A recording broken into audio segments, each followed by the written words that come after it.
emergency approach.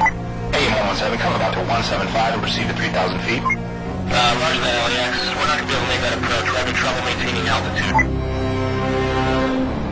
Shaping up to be a rough commute out there today. Watch for an accident on the 101 near Sherman Way. And we're just getting word that the 405 southbound has been shut down completely. Looks like some sort of police activity's kind of cleared for a 2-mile stretch from the 118 all the way up to Victory. As soon as we get more information, we'll let you know. But in the meantime, we'll get you through with another 40 minutes of your favorite hits on KPTV.